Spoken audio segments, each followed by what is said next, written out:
दरम्यान पुण्यामधली कायदा सुव्यवस्था बिघडलेली असून इथे कायदा आणि सुव्यवस्था भक्कम करावी या मागणीसाठी शरद पवार गटानं आंदोलन केलं। दुसरीकडे अपघात प्रकरणातील तपास अधिकाऱ्यांना निलंबित करून त्यांच्यावर गुन्हे दाखल करावेत या मागणीसाठी पुण्याचे काँग्रेसचे उमेदवार रवींद्र धंगेकरांनी ठिय्या आंदोलन केलं। पुण्यातील कल्याणीनगर मधील पोर्शे कारच्या अपघातानंतर आता पुण्यातील राजकीय वातावरण देखील तापताना दिसतंय। राष्ट्रवादी शरद पवार गटाकडून पुण्यातील जिल्हाधिकारी कार्यालयाच्या समोर अशा पद्धतीने जाहीर निषेध आंदोलन या ठिकाणी केलं जातंय। गृहमंत्री जागो हा असं देखील या ठिकाणी बॅनर्स लावण्यात आलेले आहेत। आपल्या सोबत प्रशांत जगतापजी आहेत। या ठिकाणी तुम्ही आंदोलन करून निषेध करताय।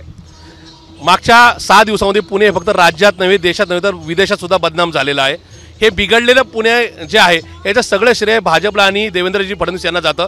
मागच्या 10 वर्षात या शहरात सगळ्यात जास्त नगरसेवक आमदार खासदार निवडून आणण्याच्या धुंदीमध्ये त्यांनी जे काय गुंडांच्या टोळ्या किंवा एकूण गुंडगिरी करणाऱ्यांना या ठिकाणी स्वतःच्या पक्षात घेतलं, त्यांना ताकद दिली। त्याच्यामुळे या पुण्यामध्ये डिस्को, त्या ठिकाणी पब्स, वेगवेगळे चुकीचे हॉटेल्स, मसाज पार्लर, हुक्का पार्लर यांच्या सगळ्यांची एकूणच या ठिकाणी संख्या वाढली। पुण्याचं कल्चर खराब झालं आणि त्याच्यामुळं या सगळ्या गोष्टी आता दुरुस्त करण्याचं काम देवेंद्रजी फडणवीस, अजितदादा पवार आणि एकनाथजी शिंदे यांनी करावं ही मागणी घेऊन आम्ही पुण्याच्या जिल्हाधिकाऱ्यांकडे आलो। जे जिल्हाधिकारी या जिल्ह्याचे प्रमुख असतात त्यांच्याच अंडर पुण्याचे पोलीस कमिशनर, एक्साईज, RTO आणि बाकीचे डिपार्टमेंट आहेत। त्यामुळे त्यांना आम्ही हे निवेदन द्यायला आलो की पुणे शहर राष्ट्रवादी काँग्रेस पार्टी शरदचंद्रजी पवार या पक्षाचा या ठिकाणी पुणेकरांच्या वतीने मागणी आहे की हे बिघडलेलं पुणे जे आहे हे देवेंद्र फडणवीसांनी दुरुस्त करावं। आमची तर सगळ्यात पहिली मागणी अशी आहे की देवेंद्र फडणवीसांनी राजीनामा दिला पाहिजे।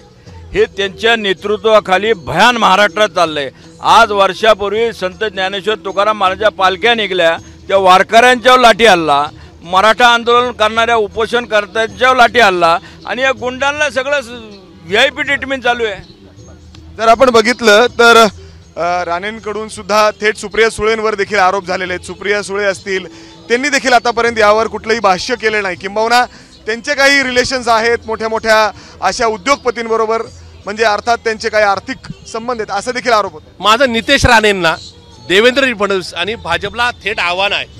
मान्य सुप्रियाताई सुळे, मान्य शरदचंद्रजी पवार साहेब, मान्य रोहितदादा पवार यांचे कुठलेही वैयक्तिक किंवा फायनान्शियल रिलेशन हे विशाल अग्रवाल बरोबर असतील तर त्यांनी ते जाहीर करावेत। पण याच नितेश राणेंना माझं आव्हान आहे की तुमच्या सरकारमधल्या कुणाकुणाचे विशाल अग्रवाल बरोबर थेट फायनान्शियली संबंध आहेत, तुमच्या सरकारने या विशाल अग्रवालला पुणे महानगरपालिकेच्या सभागृहात राज्य सरकारमध्ये कुठल्या प्रकारासाठी मदत केली ते पुरावे मात्र मी या ठिकाणी जाहीर केल्यानंतर तुम्ही सरकार बरखास्त करणार का? त्यांचे काही आर्थिक संबंध आहेत असं देखील आरोप होतो। माझं नितेश राणेंना देवेंद्र फडणवीस आणि भाजपला थेट आव्हान आहे।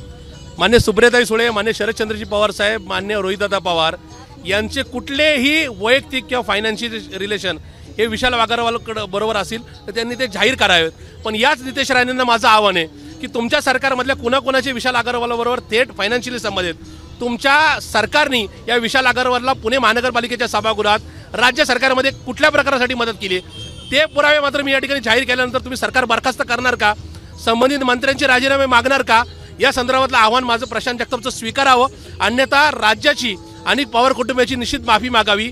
या संदर्भातलं आव्हान त्यांच्यात जर ताकद असेल, दम असेल तर त्यांनी स्वीकारावं। जर आपण बघितलं तर अशा पद्धतीने आमची सगळ्यात मोठी मागणी आहे की 18 वर्षाच्या आतील तरुणांना ज्या पबमध्ये एंट्री मिळेल त्या पबचं लायसन रद्द करावं पहिलं। अर्थात तिथं कारवाई देखील सुरू केलेली आहे। आणि जर आपण इथं हे कार्ड्स बघितले किंवा छोटे छोटे बॅनर्स बघितले तर आम्ही पुणेकर, आम्हाला हवं गुन्हेगारी मुक्त शहर, असे वेगवेगळे स्लोगन्स या ठिकाणी लिहिण्यात आलेले आहेत। भयमुक्त शहर ते पण सांगावं।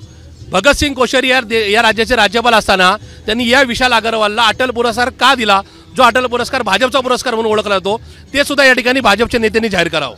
अगदी जर आपण बघितलं तर या सगळ्या घटनेनंतर, या अपघातानंतर बघितलं तर राजकीय वातावरण देखील आता पुण्यामध्ये तापतंय। आणि काँग्रेस असेल, रवींद्र धंगेकर जे कसब्याचे आमदार आहेत काँग्रेसचे, त्यांच्याकडून देखील आयुक्तालयाच्या समोर त्या ठिकाणी आंदोलन सुरू आहे। तर दुसरीकडे राष्ट्रवादी शरद पवार गटाकडून पुण्यातील जिल्हाधिकारी कार्यालयाच्या समोर अशा पद्धतीने या ठिकाणी निषेध आंदोलन केलं जात आहे।